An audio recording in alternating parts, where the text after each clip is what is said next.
Welcome to Accent Master.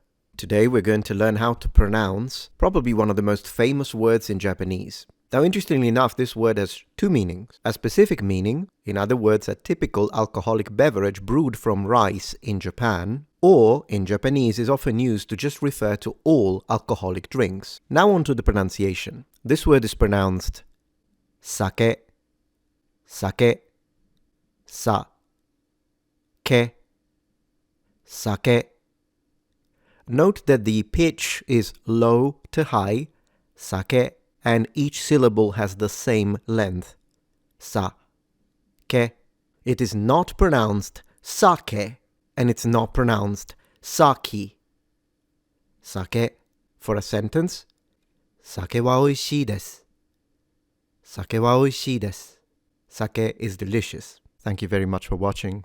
Please subscribe for more, and if you have any questions, feel free to ask.